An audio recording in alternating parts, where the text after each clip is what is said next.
Hi, this is Mark. Congratulations, you have found this amazingly awesome show. Chances are you're listening to it right now on whether it's iTunes or Stitcher Radio or some other mobile app that allows you to stream this amazingly awesome show to your ear holes. And I can't stress how awesomely amazing this show really is. But did you know that you can also catch the latest episode of this show on the Tangibound Network? That's right. Go check out tangiboundnetwork.com. You can look them up and you can listen to it right there. It's even mobile friendly. What more could you ask for? Which means you can pull it up on your iPhone or your Android, even your Windows phone. Yeah, who has one of those? But still, point remains, you can do it. You can do it. Check it out, tangiboundnetwork.com. Listen to this show, the latest episode, every time. Check it out.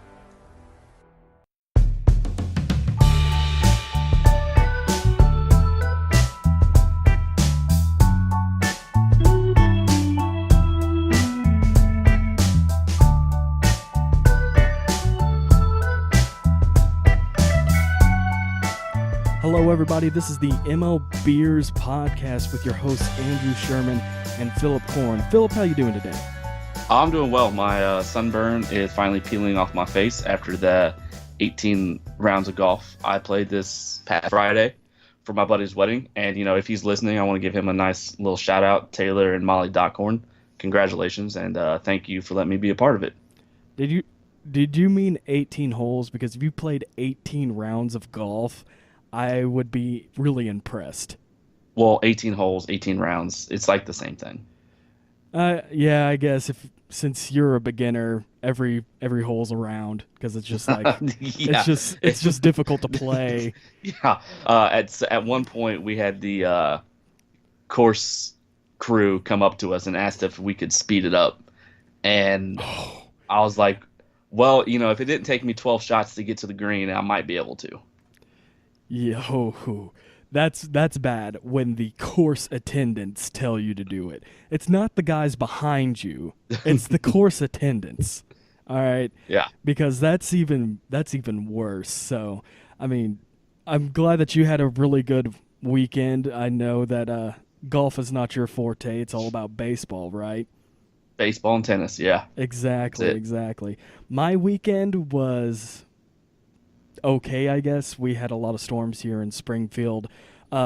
Nothing too major with we had a lot of storms here. We had the Missouri Valley Conference tournament in town, which Dallas Baptist won. Missouri State, even though they were the number one team in the conference with only one loss in the conference regular season, they just couldn't beat Illinois State. They just had major problems against them. They were kind of in the quote-unquote semi-final game, the game before you play in the championship, and they just had problems with Illinois State, and they lost that game. Then Dallas Baptist beat Illinois State. And I forgot to add that Illinois State was the worst team in the league this year. Isn't that funny how baseball works like that, though? It is funny. It is and it's almost frustrating in a way because, you know, we're playing at home. We have the home field advantage pretty much. And you're the number one team in the conference. Number one team in the conference, and we couldn't beat literally the bottom, the cellar team. It was very difficult for them to play. And also, what was, like I said, we had rainstorms throughout the week, and there was times where games started at 10 but ended at 3 because they had these 2-hour rain delays. Pick it up back at 11, pick it up at 1 o'clock and finish it at 3, and then they had a 50-minute window for each game to play the next game for warm-ups and stuff. So then that gets pushed back. So like there were games that Missouri State played at 9 o'clock, 10 o'clock, and even one at 11 o'clock start times. And I mean PM start times, which and some games finished at, the games would finish either at 1 or 2 o'clock because they would either be going really fast or another storm would hit. They would delay it for a moment, and then they would just go back on to play. And and I have to say that was kind of the killer for Missouri State and in the tournament, because it was just really troublesome for them, because you don't really want that to happen. You want, a clear weekend where you can get all the games off at the right times and finish up on Saturday, but they had to finish it up on Sunday. Well, of course I thought, okay, they got the day off. They're going to play Illinois State. They got their rest that they really needed, and then they were just going to go back-to-back kill both teams, and that didn't happen. But, yeah. Baseball. It'll break your heart. Yeah, baseball will break your heart, but, I mean, I don't think they're really upset about it, since they are in the I was going to say, tournament. they're number 2 in their region, aren't they? Mm-hmm. Which, actually, that brings up what we're going to talk about today. We're going to, of course, talk about... We're not going to go to our normal guest show, because I guess I have to give out the reason is because I've got a new thing of internet for the house. Then Thursday it was off, Friday it was off, Saturday it was on, but I didn't know if it was going to actually work, because I've already called out for a technician for tomorrow, really. But then I just took a gamble, called on Memorial Day to see what was going on with the internet, and it was fixed on Memorial Day. So, I mean, I think we would have had our beer and guest show today, but, I mean, with internet confusion, I guess it all worked out in a way at the end. Hey, we're still having the show. So Yeah, that's all that matters. Yeah, exactly. I was actually... like I said to you, I was actually kind of worried that we might have not had a show, or because it would have been done late in the week. Yeah, it would have been done late in the week, and we probably would be doing it right in the middle of the night to do it. Yep. So anyway, which brings us to what we're going to be talking about today. We're going to be talking about how the month of, how players are doing and teams are doing in the month of May. And then, of course, we're going to be talking about the College World Series. That's the reason why I brought up Missouri State baseball and why you brought up their second in their regional.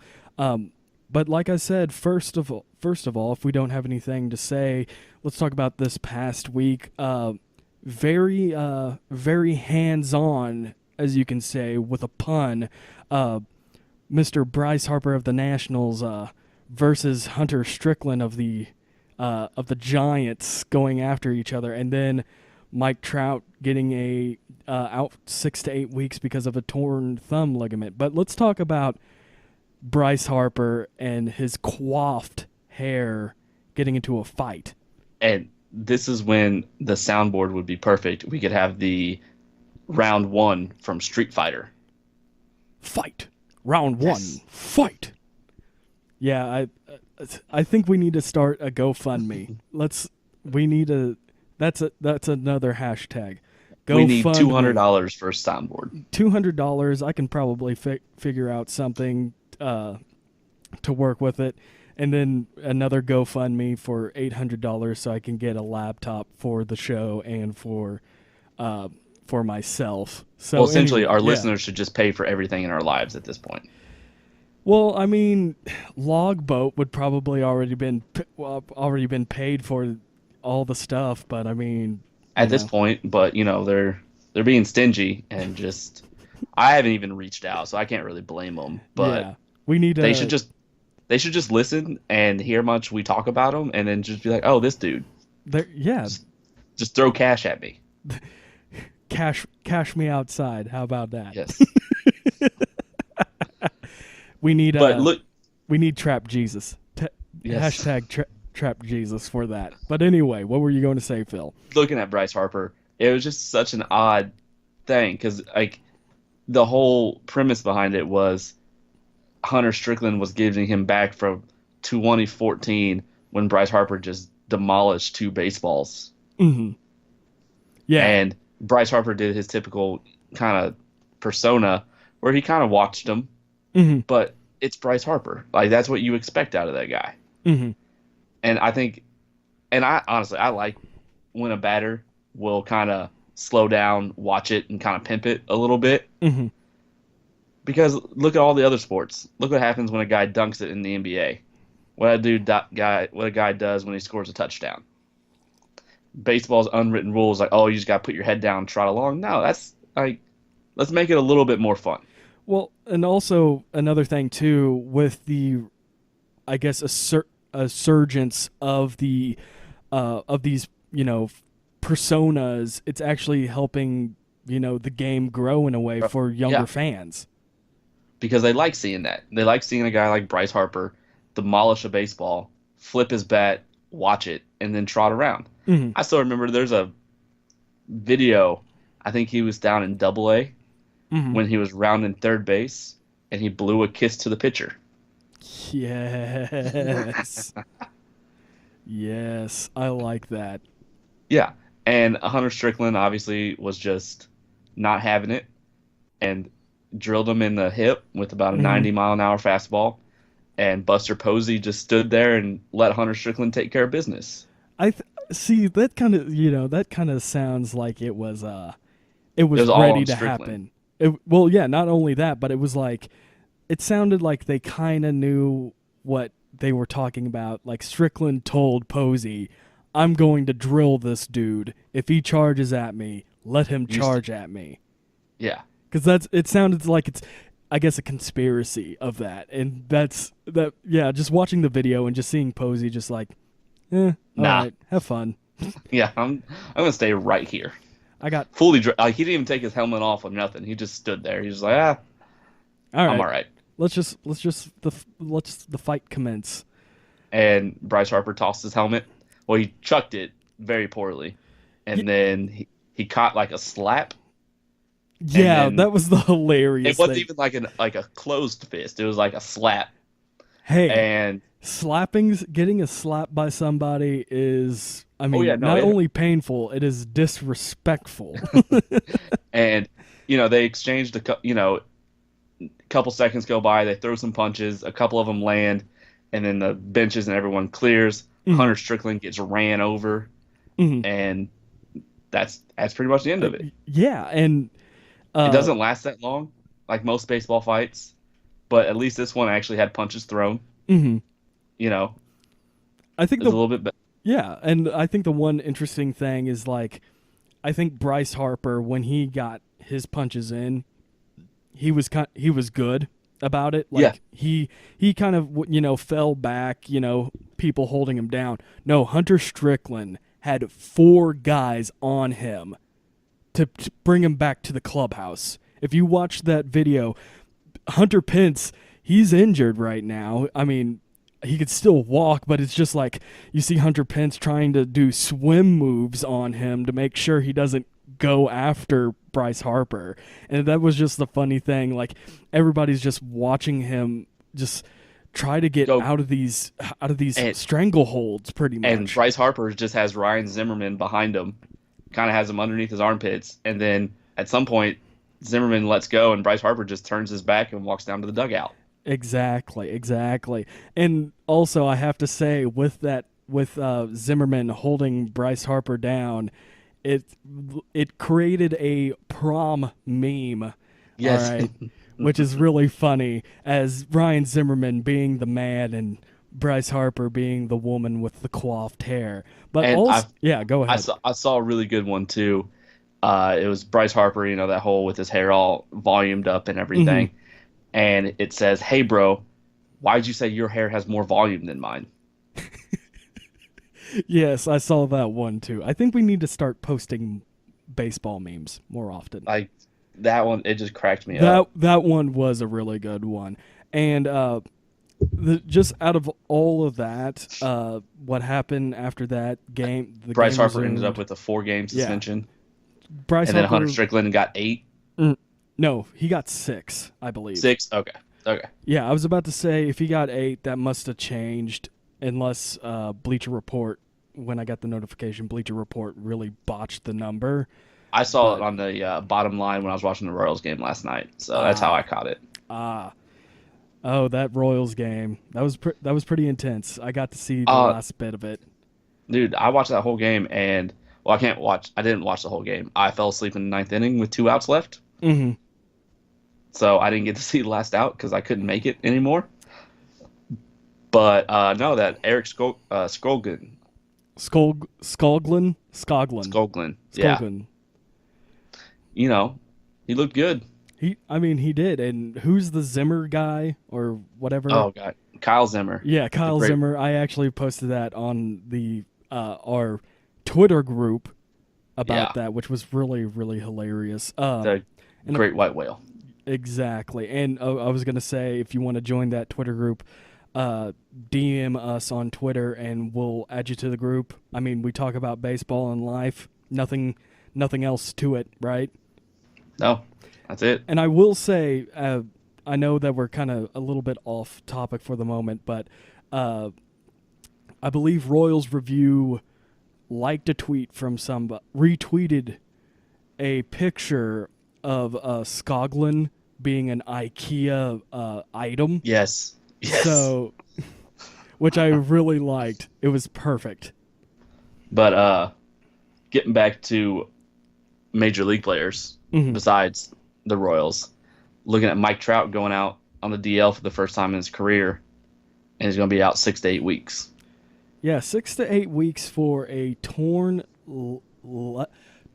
left thumb ligament, if I'm correct on that. Yep. I want to make sure on that, but it is, because you can look up on the video when he's sliding into second base, his thumb gets caught.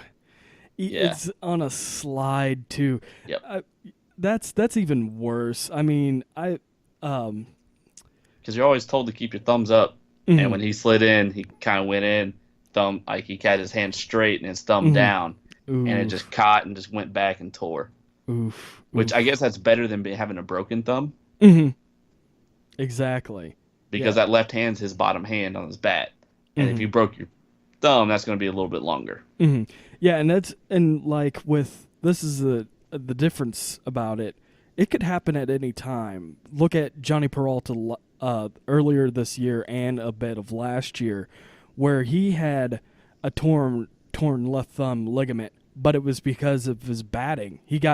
I believe he got hit by the ball when he was batting one game. I think it was in like June or July last year, and I mean it's a really difficult. You keep it. You try to keep all your body parts intact, as a lack of a better word, when you're playing baseball. But you can have these really weird injuries at really weird causes. If that's correct.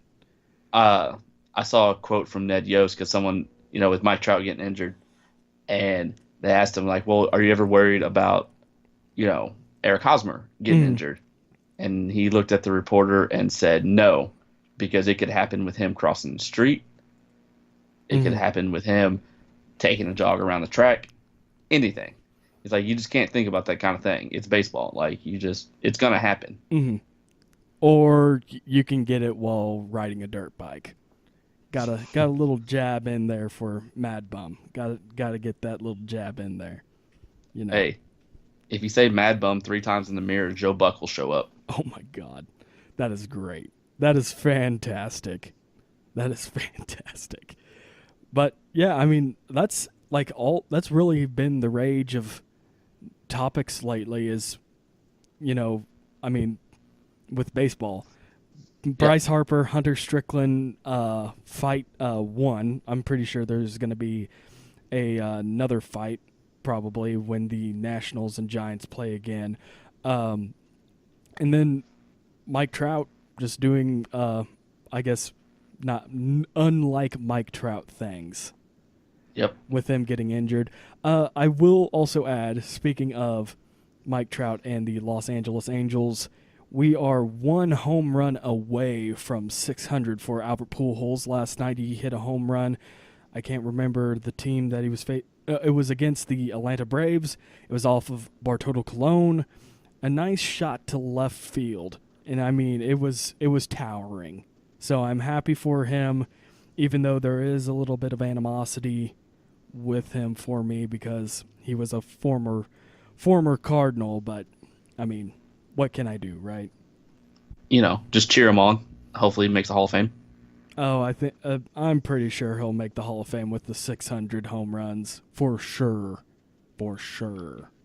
So, anyways, since that is all the headlines this past week that have been catching, I guess, national news because I saw it on ABC News, let's talk about what's been going on in May. May's been real. You thought April was weird. May's just really solidifying how April was. Would you say? Oh yeah, definitely looking at the Central divisions right now, NL and AL. Mm-hmm. The West and the East are kind of panning out, kind of like you and I thought, but the Central is just all sorts of confuddled right now. Exactly, and for the NL Central, I think what's really well, actually, for both clubs, it's really the northern teams really getting at it. Milwaukee and Minnesota, respectively, leading their those divisions. Very unexpectedly, especially for the Twins. Yeah, and a little bit of Milwaukee too, in a way. With the NL Central, it's usually Cardinals, Pittsburgh, and now the Cubs, but Milwaukee is, Milwaukee is taking care of business when they need to, and that's what's been happening. Chicago is on a 5-game losing streak. St. Louis is on a 3-game losing streak. Looking back at the AL Central, you have Cleveland now on a 3-game losing streak, and Minnesota on a 3-game winning streak, and Minnesota on a 3-game losing streak. And speaking of the Indians, the series before the Tigers, the Royals took 2 out of 3 and had a chance to sweep at the end of the last game of the season, last game of the series. And it's just uncharacteristic, I guess, for the Indians right now. I guess it's just uncharacteristic for the teams that we expected to win the divisions. Yeah, the Cubs aren't even playing they're a game below 500. And Cleveland right now is 4 games above 500. But at that point, you don't expect the Cubs and the St. Louis Cardinals to be below 500 right now. Well, I mean, unless you're a fan of the teams, you kind of know what's going on. I'm not hating on you for what you said. It's just it's like what I've been saying this whole time with the Cardinals from the past 2 Central Division look-ins and the preview is that St. Louis was going to have a tough year. And I thought they were going to win 86 games, and it looks like they're probably going to win 81 now. Baseball Prospectus might get this number right when they had 76 wins or 79 wins. So, it's just been uncharacteristic for the teams that we're usually there to see, but it's baseball. Oh yeah, it's baseball. Like you said, it is. Like you said about a lot of things, with Missouri State, like I brought up with Missouri State, and it's just that's baseball. There's going to be moments where probably the best looking team won't win. And that's what it kind of is at the moment. And, the Cubs obviously have a lot of potential to just turn this ship around. Granted, we're 51 games in right now. So yeah, somewhere around there. Yeah, and so they have the complete potential to just turn it around. And if they need to make any actual trades, which I really don't think they do, they're kind of set with their roster, barring some injury. They should be all right.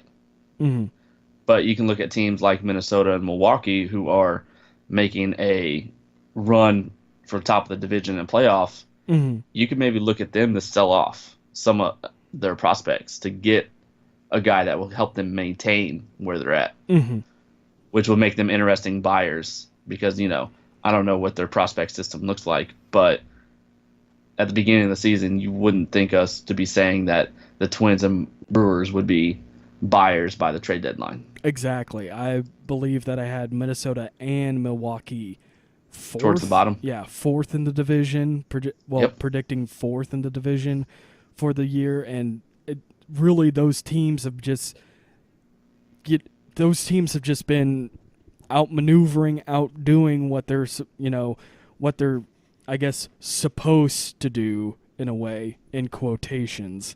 But, I mean, what can you do? With that, no, there's nothing we could predict about that. Mm-hmm. Like we can't look at the Minnesota Twins and Brewers roster and just think, like, okay, these guys will be at the top of the division by the end of May. Mm-hmm. And yeah, we don't have a crystal ball either, and that's another thing too.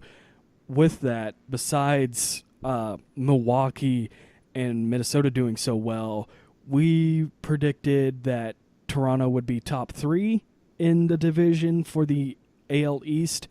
They're last, but if you look at it, they're not that far away from possibly taking third either. No, and looking at the other teams that are making a wild card run just in the AL, mm-hmm. they're Minnesota would have to compete with Boston. Mm-hmm. The only other team that's above 500 would be the Indians, and that's it. Yeah, that's it. I mean, if you look at the American League East, if you guys are watching this and listening to it and have the standings up, 4 of the 5 teams in the American League East are above 500. 2 are in the Central, and then the one and only Houston Astros in the West. And I mean, they're not that far either. I mean, if you look at the Angels and the Rangers, they're .000. They're a game back of each other. Yeah, they're .009 of each other, 1 game back. But of course, I don't think they're going to be able to take the division. If you look at the games and back, Houston's up 37-16 right now, win-loss record. With both for the Atlanta Angels and the Texas Rangers, 11 games back. Yeah, the widest margin at the moment. I mean, the second biggest is Washington over the Mets with an 8.5. But that's kind of the, I guess, the disparity of these two leagues, the NL East and the AL West, is that you knew Washington was going to do well. You knew Houston was going to do well, even though they did not have a great of a season last year. It's kind of like how, would you say, like, in 2013, the Royals had a winning record, correct? Yeah, and they had actually had, towards the end of I think the last couple of weeks of September, they had a chance for a wild card spot. Mm-hmm. And they felt, that was their first chance since pretty much '85 to make the playoffs. Mm-hmm. But yeah, no, it was a lot like that. And then they had a good season, mm-hmm. and then they turn around and have even a better 2014 season, mm-hmm. where everyone knows where that ended up. Mm-hmm. And then after that, they even had a better 2015 season. Yeah, exactly. And it's kind of like with Houston. They do well in 14. I mean, 1 out away. Was it like 1 out away from winning the DS or the CS? No, the DS over the Royals. Then they didn't make it in 16, and then it looks like they're possibly going to make it in this year. So, yeah. So it'd be interesting to see where the rest of the teams kind of end up. Like just looking at the NL West. We expected, you and I both expected the Dodgers to be on top. Boop, boop. But we didn't expect the Rockies to be a half game behind. Mm-hmm. Yeah, I had them. They're the team that I chose third, Arizona fourth, and they're both exceeding an expectation by going up one in the up one in the division. But I mean, everything else, looking at it is kind of, it's just jumbled up. Like with the expectations that we had predicting our teams earlier this season to now is just, it's a jumbled up mess. And again, like I said, with the Centrals, it's just really weird. The West is just crazy, like the AL East, where I mean it's still close, even though the Yankees have a 3-game lead over the Boston Red Sox. But what is the one team, looking at all of this, what is the one team that you can say without any doubt has exceeded your expectation? Colorado Rockies. Okay, and reasons why. I guess I should add a reason why, or reasons why too with that. Reasons why, because you go in, you're looking at their starting pitching. They got guys like Tyler Chatwood, Antonio Senzatella. Oh, Senzatella, Tyler Anderson, Kyle Freeman, and Jermaine Marquez, and they got John Gray on the 10-day DL right now. Mm-hmm. He's about to come back, boys. My fantasy team is going to be back to the top. And they went out and got Greg Holland. Mm-hmm. And there's a lot of speculation how well Holland would do coming back. But he has 19 saves and a 1.37 ERA. He's only allowed 3 runs all season. Mm-hmm. And he's been playing half his games at Coors Field. Mm-hmm. And he hasn't blown a save. He's came in 21 games. He's finished 21.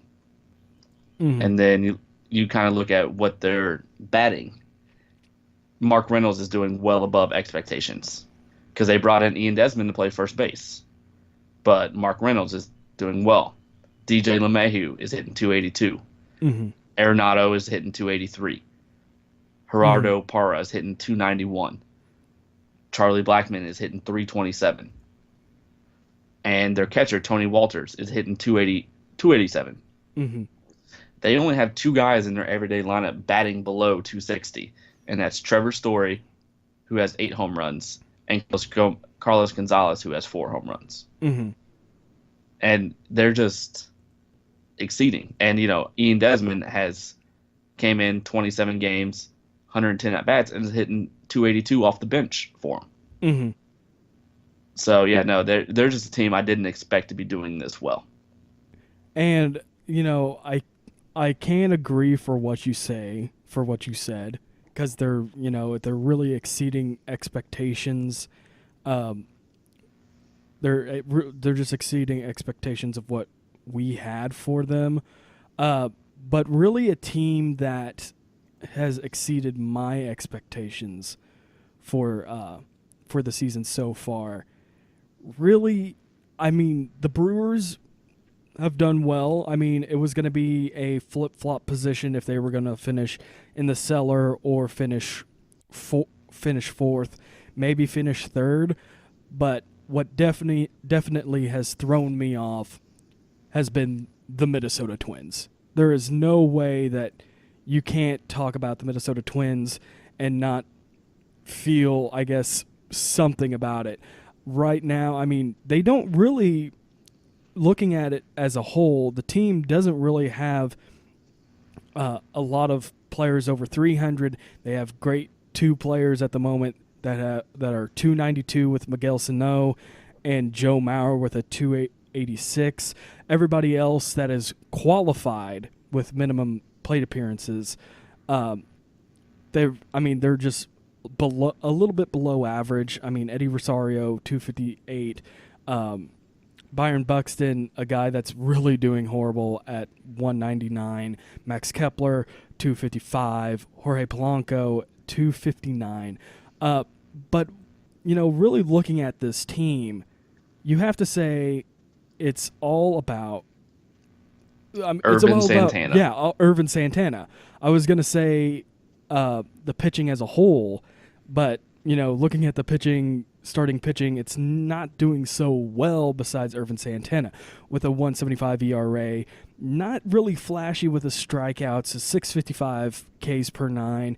He does have a little higher walk rate with a 3.39. He's already thrown 2 complete game shutouts. But there you go. He's done everything that a pitcher should do, 2 complete game shutouts. His left on base percentage is a 91.2, which is really ridiculous. And I haven't seen this yet out of anybody in the MLB so far, looking at all the pitching stats. Irvin Santana right now at this moment has an opponent batting average when ball is in play is a .143. And that's really ridiculous. When I look at it, it's usually between it's usually 250 to just above 300. And for the month of May, what were you saying, Phil? Oh, his average against his opponent's average is a 157 for the month of May. Yeah, I have all the full season on me, so I don't have. Yeah. No, we talked about it earlier. I have my leaderboard set to just the month of May right now. Good. I'm glad. But no, I mean, he's just a guy that, he pitched for the Royals back in 2014, correct? Yes, and did well. Not to do terrible or by any means, but he did well. But then he started to digress a little bit. And towards the late in the season, and and if this would pull up, I can look what he did in 2015 and kind of give you guys a idea. But 2015, yeah, go ahead. Yeah. Oh my gosh, scrolled too far. Scrolling too far. Come on now, we can't scroll too far here. But anyway, I was just going to say, besides that, the Minnesota Twins not having their he's with the Royals in 2013. 2013. Braves in 2014. Yeah, I know he did well in the 13 season, and then he just kind of digressed when he was with the Braves. Then he went back home pretty much because he started with the Twins organization, if I remember correctly. And no, he started with the Angels. Just go with it. Just go with it. But anyway, I kind of wish he started with the Minnesota Twins. It would have been nice. But anyway, you did correct me, and that's a good thing. I like to be corrected when I'm wrong. But anyway, he's just now finding his stride and just really doing well with the club. And, if I can look at their schedule real quick, if it's a possibility, they've just, from what I've seen, from what they have done, they have just really taken care of business. And the reason why I say that, not only because they are the division leaders, but if the internet likes to cooperate and actually let me see their schedule. Okay, here we go. I have the schedule right in front of me. Earlier this month, for the month of May, they won 2 out of 3 against the Athletics. They faced Boston, which they lost the 2 out of 3. They faced against the White Sox, even though one game was postponed due to rain. They won the rest of the 2. They won 2 out of 3 against the Indians. They lost 2 out of 3 against the Rockies. 2 teams that, it kind of does show with those 3 teams, the Red Sox, the Indians, and the Rockies, that when they do face really good opponents, they do have trouble. But there's also ways that they can win. Against the Indians, one of the games, they won 1-0. Then they faced the Royals, which they won 2 out of 3. Then once they faced the Orioles, they swept. Again, when they faced the Rays, I don't know how they could lose against the Rays, but they went 2 out of 3. If you're listening to me, what is the thing that I am repeating? They've won or lost 2 out of 3. Of course, you don't want to lose 2 out of 3. But every game so far, looking just at the May schedule, they've won 2 out of 3. And that's what's they have lost their last 3, though. That is true. That is true. 2 of those were against the Astros, and that last one against the 28th against the Rays. Yeah, you can't really. The Astros is a different beast. Like I said, when they play really good teams, really strong teams, they lose, but when they play against teams that are, I guess, mid to low tier, if you want to use those, if I want to use those words, I guess. Yeah, they're beating them. They're coming out. They're coming out on top of and that's what you have to do when you're playing those teams. You got to take 2 out of 3, 3 out of 3, 3 out of 4. Yeah, exactly. And then when you play those better high-ranking teams that you're playing against, you're going in with a better record. So if you happen to lose 2 out of 3, you're not going to fall too far behind. Yeah, exactly, and that's why it's such a difference maker between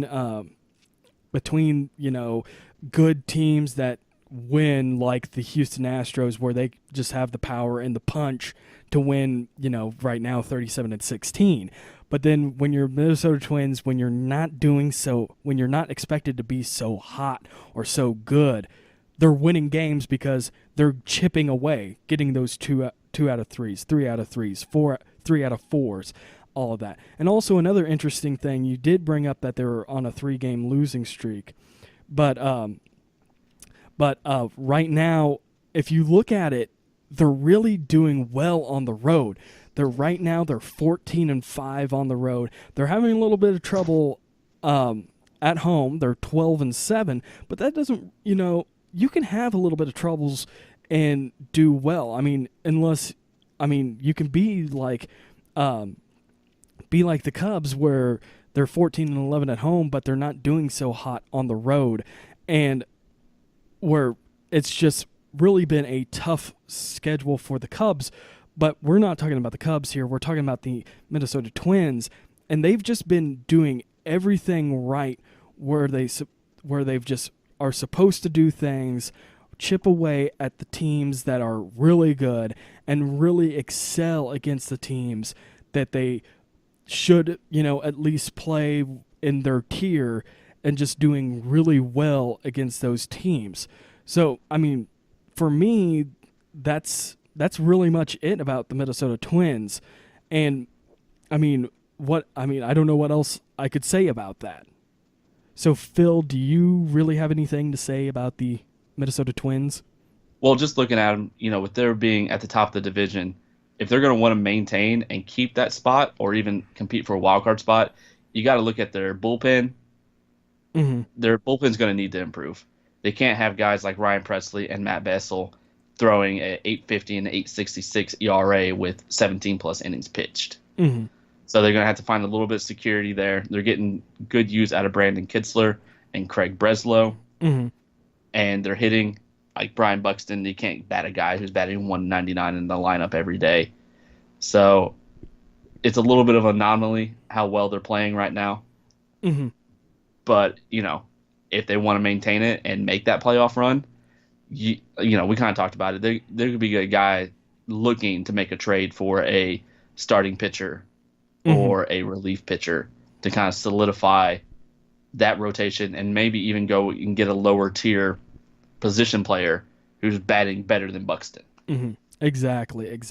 And, that's really been one of the things, looking at all the stats and seeing some of the games that they've played, through either highlights or condensed games. It's just that nobody, there's only a couple players that are doing well, but in the overall scheme of the team, they're not doing anything. And like you said, they'll just have to be buyers if they're going to make a playoff push. They have to be buyers for people, and they would have to give up, prospects possibly. And if that's their window, that's what they have to do. But talking about prospects, we're about a couple weeks away from the MLB draft, and we're going to start seeing some of the top prospects playing the College World Series this year, aren't we? Yeah, which is always interesting to talk about the College World Series around this time, and especially, I believe the amateur draft is June 7th. June 7th. I thought it was the 5th, but yeah, it's just literally a week away, and we're going to see a lot of these college prospects, pretty much have a showcase going on. For me, being regional, we have Missouri State, Jake Berger, and Justin Paulson will be kind of our representatives for for the draft in a way, our prospects for the draft. Then you have Arkansas. They have Cody Spangenberg, a really hot guy at the moment. He hit like 4 home runs in one of the conference tournament games, hit 6 or 7 total during the SEC tournament. Then you have, all the other teams with Florida. Florida always has a really good prospect line. LSU, just looking on here, all these teams on here, they have really good players to really be part of the to be part of the draft. And it's like, how many rounds is it? It's like 30 rounds or something like that, with umpteenth amounts of draft picks. So what's pretty crazy, I guess, right now is, we're talking about the Twins being at the top of the division and possibly making a good playoff run. They actually have the first selection of this year's draft. Yeah, and I think what's going to be really interesting about that is hell, they could go for a pitcher right now. Yeah, he won't see any time until if they make it to the playoffs. But, looking at it overall, looking at the NCAA tournament, if you guys don't know how it's all done, it's done by a regional, then super regional, then the actual World Series. And how that's done is the regional is a double elimination. Pretty much you play till you have 2 losses. Then in the super regional, it's the best of 3. And how they select those teams is by the regionals. So just as an example, you have the Corvallis regional and the Clemson regional, which is Oregon State and Clemson.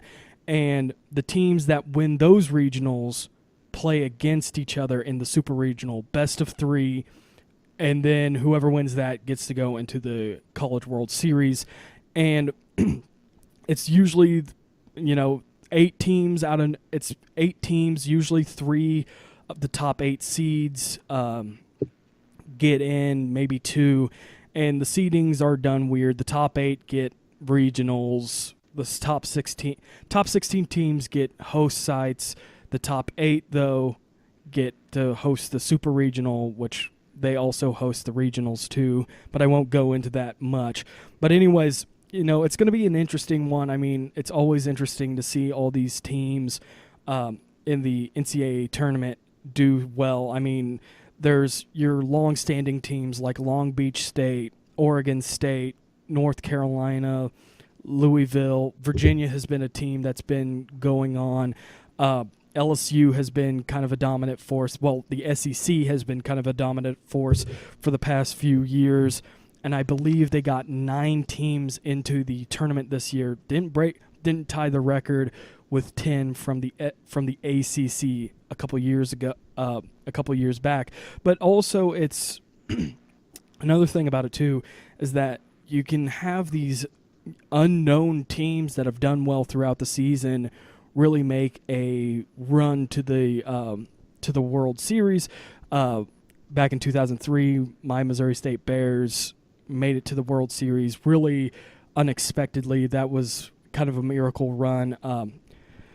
For that, another team that actually won it last year, Coastal Carolina, won the whole thing, and they were a 2 seed from a regional, and I believe it was from one of the top 8 teams, which is really interesting because usually the top 8 teams that get to host the regionals, the super regionals, always make it to the super regional game. But just to hit on it for a few, I've looked at this bracket from, top down, side to side to really understand what's going on. And really, some of the regionals are kind of, you just kind of you just don't think about them because some of the top seeded teams are really, really the best out of all of these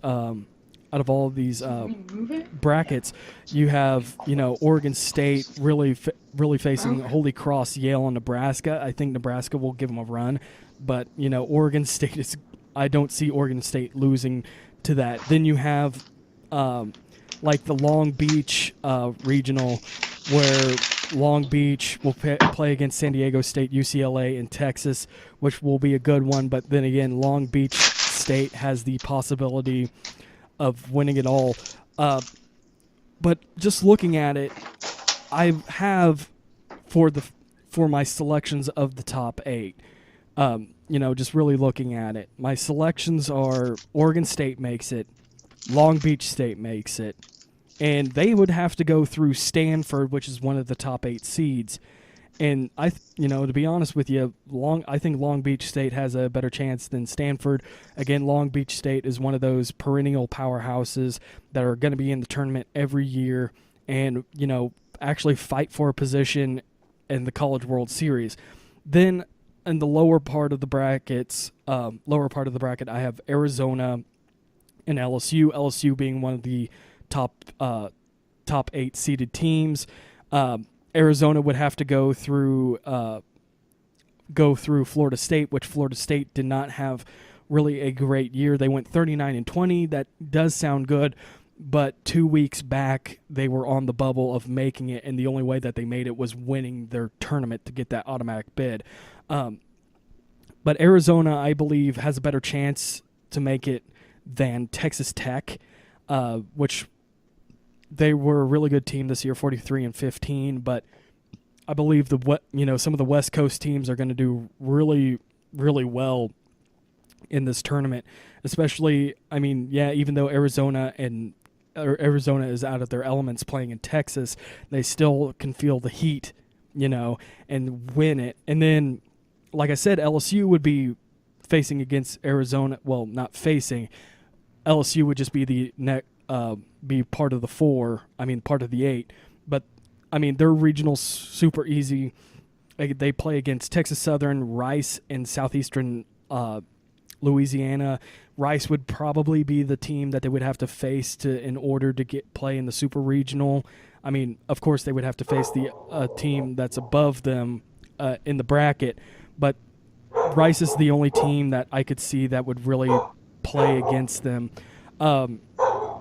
Mississippi State, I've seen throughout this year, even though they have a somewhat average record, 36-24, they're a team from the SEC. And like I said, those SEC teams are really, really dominant. And I just don't see Southern Miss really take on that. And Mississippi State will win that regional with LSU beating them in the super regional. So then on the other side, you have North Carolina being the 2 seed of the top 8. And, of course, I see them just, whizzing on by, beating Davidson, beating Michigan, beating Florida Gulf Coast. But the one outrageous pick that I did was who they would face in the super regional, and that would be Iowa. And, of course, they would be facing Houston, Texas A&M, and Baylor, which Baylor has done, pretty well for themselves, 34-21. Texas A&M is 36-21. That's where it's going to be kind of a crapshoot where it's going to go.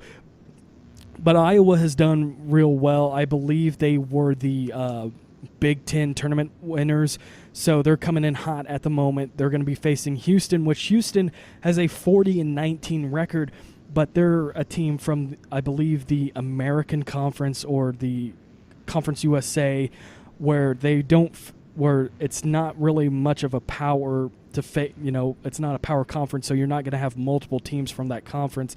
And I think Houston will be overwhelmed, and Iowa will be kind of my sleeper pick, the dark horse pick out of this. Well, yeah, the sleeper pick to get out of that region, but then they would ultimately lose to North Carolina, and North Carolina would make it into the actual College World Series. The next 2, we have the Kentucky and Louisville regionals, which is Lexington and Louisville, which that's a really hot rivalry. And, again, looking at them, I think Louisville and Kentucky would win both of their regions. Kentucky will be facing the University of Ohio, which, again, it's not Ohio State University, North Carolina State, and Indiana. Indiana had a 33-22 record, but I think they did not do well in the Big Ten tournament. North Carolina State is another team that, they're they got a winning record, but sometimes winning records don't show well. I mean, there's a lot of teams that when I was watching it, it's like this team could get in, this team couldn't, and those two teams, they're good because they're in better conferences than Ohio, but it's going to be, really to be, I guess, the team that would face Kentucky in order for whoever to get into the super regional. Kentucky would just blow them out of the water, and it's kind of the same thing with the Louisville regional.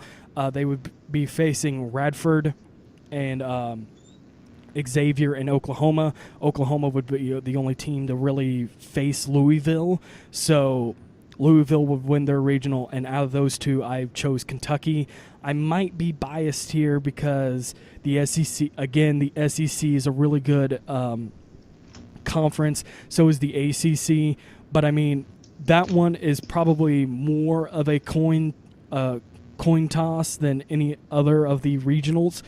So I have that. So if we go down through the list again, Oregon State, Long Beach State, Arizona, LSU, North Carolina, and Kentucky, and then for the last, the last two teams getting in. Out of the first two regions, we have the TCU region, which is at Fort Worth, and then the Arkansas region, which is Fayetteville. And I think TCU might has the possibility, they're the sixth seed. They'll have the possibility of maybe getting rolled here by Virginia, because Virginia is ACC, again, really good conference, and I believe Virginia made it to the World Series last year, and TCU went 42-16, and Virginia went 42-14. Really, the other two teams in that regional are Central Connecticut State, which I don't even know where they are. They made it because they won their conference tournament. My best bet would be they would be centrally located in Connecticut. Well, remember now, Central Missouri is not really centralized for us. But then again, Connecticut is very small. So, I mean, but anyway, getting back to it, then they would have then the other team would be Dallas Baptist University, which won the Missouri Valley Conference after actually winning their first game and having all the breaks possible, unlike Missouri State. They kind of would, they would give run for their money, but don't expect them to really do much when you have two power teams like TCU and Virginia. So on the bottom half of that bracket, we have, like I said, we have the Fayetteville Regional, which is Arkansas, Oral Roberts, Oklahoma State, and Missouri State. Since, I go to Missouri State, I really paid attention to this team this year. And what's really interesting, I do have Missouri State winning this regional, but it's going to be very interesting because they face these teams in the regular season. They played against Arkansas, they played against Oral Roberts, and they played against Oklahoma State. And without having everything in front of me, and actually I do remember now, they lost to these teams. They lost to all three of these teams.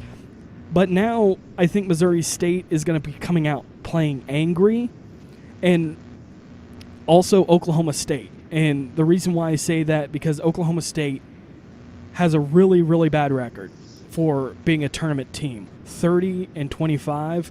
I could have talked about Texas Southern, a team that went 20-32, but they won their conference tournament. So, that's a team that just really is bad, and they're just lucky to get in and win their conference.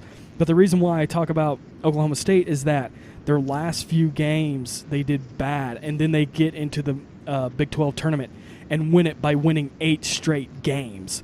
So it's going to be an interesting, a really interesting regional there in Fayetteville.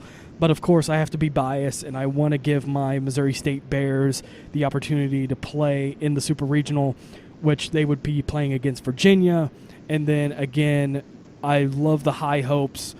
In reality, I don't see Missouri State getting into the College World Series over Virginia, but sometimes you just got to believe. And Missouri State would make it into the College World Series as the 7th out of the 8 teams, which is really interesting. And then the last 2 regionals, which is Wake Forest and the Florida Regional.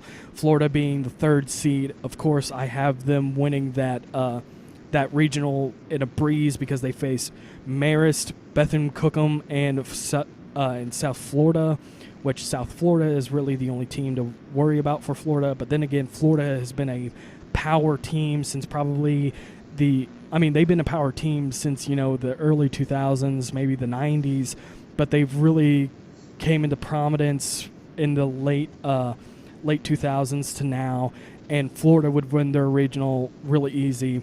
The Wake Forest regional, though, this is another crapshoot with this. Wake Forest, they went 39-18 throughout the season. They would face UMBC, which I believe they are in Michigan, but don't quote on me on that. They went literally 500, 23-23 record. Then they would be facing Maryland, which they went 37-21, and then West Virginia going 34-24. Again, it was a crapshoot, but then again, I kind of see Wake Forest taking it, getting it from the Big Ten and Big 12 schools, Maryland and West Virginia. So again, another ACC team gets in, and out of those 2 teams, Wake Forest or Florida making it into the College World Series would be, of course, Florida. So that would round out the 8, which again, Oregon State, Long Beach State, Arizona, LSU, North Carolina, Kentucky, Missouri State, and Florida would be the 8 teams to play in the College World Series. And I would have to say, out of the best nicknames, before we actually think of a winner, the best team name, if we had to choose a winner because of best team names, we would, and I think you would have to agree, even though you're not, even though you don't pay a lot of attention to college baseball, Phil, the Long Beach State Dirtbags would be the winner if we had to go by. Is that their actual mascot? Yes. They are the Dirtbags. Look it up. What? Look it up. Look it up. The Long Beach State Dirtbags, a great team out of Long Beach, California. Jesus Christ! Yeah. Yeah, the Dirtbags. What? Yeah. If we what? I mean, I don't know why. It's a great name. It's a great name. Very baseball-esque name. Yes, it is. But anyway, I'm gonna for the podcast, I know who I think is going to win, and it's hard to say anybody else besides Oregon State because again, they went 49-4 through the season. And they don't do conference tournaments in the Pac-12, so they won the conference. And it's just hard to see anybody else winning this with Oregon State. With that, I guess the close second for me in reality might be LSU or Florida. Again, it's kind of an SEC bias, but they have just done so well. LSU during the SEC tournament, it really done well. Florida did really well too, besides the blemish that they had, losing 16-0 against Arkansas. Oh, Jesus. Oh, yeah. A really, really bad game. But, all these teams are really good, really, really good teams. But it's either Oregon State or an SEC team, like I said, LSU or Florida. I wish Missouri State would have the opportunity to play for the championship, which again, how it's done when you get to the College World Series, it's another double elimination with the 4 teams on each side of the bracket, and then the championship series, which is again the best of 3, which is played in Omaha, of course, and in TD Ameritrade Park, I believe. And what makes me mad about it is that I originally thought that the Storm Chasers played there. No, they play at Warner. And then I looked it up, and they played at Warner, which what makes me mad is just that Warner is just a like comparing them, Warner is just a really, really crappy place to play when they could just play downtown Omaha at TD Ameritrade. Yeah. So that's where I kind of get mad at, but I guess the Creighton Blue Jays play there as their home site. But anyway, so who are you picking for your College League World Series champion? My College World Series champion. After looking at it and studying it a little bit, because again, some of the regions you can easily pick who's going to win.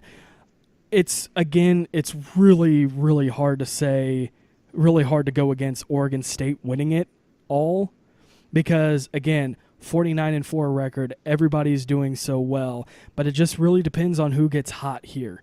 And so I guess I have to be kind of the bandwagoner with this and go with Oregon State. Okay. Did you say in your top 8, did you include Louisville? In my in the 8 that I have for the tournament is Oregon State, Long Beach State, Arizona, LSU, North Carolina, Kentucky, MSU, and Florida. Louisville would lose to Kentucky. Okay. I'm going to have to go with the Long Beach State Dirtbags. Okay. Solely, I know nothing about college baseball. I have an idea of, their top, amateur prospects coming in, but team-wise, I don't know anything. Okay. I'm going solely off a namesake here. Okay. And it has to be the Dirtbags. Has to be the Dirtbags. I like the pick. We'll of course put that on the we'll tag them in our post when we get this all up on Twitter and on the website and Facebook. And we all wish here we all wish good luck to all the teams that are playing. Especially for me, I really want Missouri State to get into the College World Series. It would be nice. It'd be cool to see. I would love the opportunity to actually go see a College World Series before, my career hopefully takes off and I can't do anything about it. But it would be awesome to somehow get a media pass from work and just go watch Missouri Just tell State them, play. look, hey, let me cover this for you. Well, and be official. Get your you need your little really small notebook, mm-hmm. and you're gonna act like you're taking notes, but then you're just getting autographs from everybody. Oh no, I know they're gonna put me through the ringer if I do ask them, because I know that I have a feeling that whoever goes, and if I ask to volunteer, I know it would have to be by volunteer to go. They wouldn't pay me. They wouldn't pay me at all, because that's a whole liability issue. But if I had the opportunity to do it, I would do it. I would just be like, can I just volunteer to go with you all and see what happens? And I would, again, like I said, I would love the opportunity to go see MSU play at Omaha.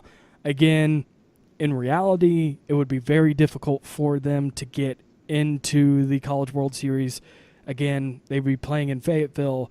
All the teams that are in that regional, they've already played them and lost to them in the regular season. And then if somehow they make it through, they would have to face two teams, possibly 3. I mean, if somehow Dallas Baptist gets through and plays in the Super Regional, even though they did cruise against Dallas Baptist in the conference regular season, they would have to face 6 seed TCU, which then they would have to play in Fort Worth.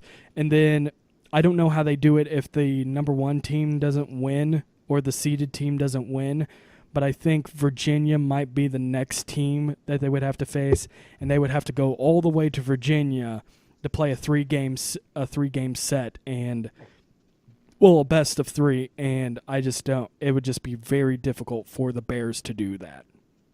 Hey, anything's possible in the game of baseball. You're see right. Something new every day. Hell yeah! Last night, just to really ram that home. Last night, Magneuris Sierra up to bat, goes full swing, ball goes 5 feet. Nobody's really paying attention. He just runs for first. This is bottom of the 9th. We're all tied. Lino creeping down third base. The pitcher picks up the ball, runs for it, picks up the ball, has to gun it to first because Magneuris Sierra is so fast. Sierra tags it before the first baseman gets it. But, also the first baseman dropped it. We got in the run. We won the game on a walk-off chipped ball, pretty much. Hey, gotta love baseball. That's the other thing, too. So, again, like I said, Oregon State, it's hard to really say who would go against them in the College World Series. Oregon State as my champion, but the podcast champion would be the Long Beach State Dirtbags, possibly in 3 games. Simply for namesake. But simply just for namesake, we are going for the Dirtbags to win the College World Series. And I think that's going to do it here for us, folks. Phil, do you have anything to say about the College World Series or anything else we talked about today? No, not really. But I am going to hit on the Royals. They officially are giving their pitcher, Eric Skogard, another start next Sunday. Nice. I would have to say, for me, like I said earlier, I hope that I wish these teams well and good luck for them in the College World Series. Go Bears, MISSOURI State. That's our little chant in our fight song. Oh my God, that's a terrible chant. I'm sorry. MISSOURI State. Yeah. So there you go. There's your melody for the day, folks. At what point do you bust your tuba back out and play for us? Ooh, it would have to be the baritone. I didn't have a tuba. I played in high school, but I didn't own it. Okay. Let's if Missouri make this State as a wins, bet. If Missouri State wins, the next show after that, you will play the Missouri State chant for us on your baritone. Wait, are you saying wins the regional, super regional, or wins the whole thing? Wins the whole thing. Okay, so I like my odds on this. I'll take it. I will have to ask my dad to airmail my baritone down here and somehow ask somebody from Missouri State if I can have the fight song, and I'll try to play it, but let's hear it. I think it's a good bet. I like the bet. I like my odds because, like I said, it will be a tough road for Missouri State to get into it. So anyway, if that's going to be doing it here, folks, we have a Twitter account, of course. We have a Facebook for the MLBeers podcast. Of course, we have our lovely website, MLBeers.wordpress.com. Of course, we have our own Twitter accounts. Mine is RealAWS13. And Phil, what is yours? At Philco816. You can also find us on the TangibleNetwork.com, and they're also on Twitter at Tangibound Network, at Tangibound Network PC. Nice. I was wondering how that was what the website was in a way. I've visited it before, but I sometimes just forget about it from time to time, just like everything else in my life. But anyway, also we have our email at majorleaguebeers@gmail.com. If there's not really anything else to say, I think I hit all of our shout outs. Of course, Salty Language, another Tangibound Network podcast, has been giving us shout outs, so of course I have to give shout out to them. But is there anything else? I feel like we're missing something. Okay. I think that's it. All right. If that is... well, yeah, go ahead. No, I was just going to say, I think that's it. All right. So all you right. folks have a good rest of the week. We'll hope you all come back next week. Yeah, exactly. Here. And, like I said, watch a little bit of the College World Series while you're watching the MLB games. Some of them will be very, very intense. So anyways, if that is it for us here for the MLBeers podcast. So all I have to say, our motto, our creed, win or lose, there is always booze.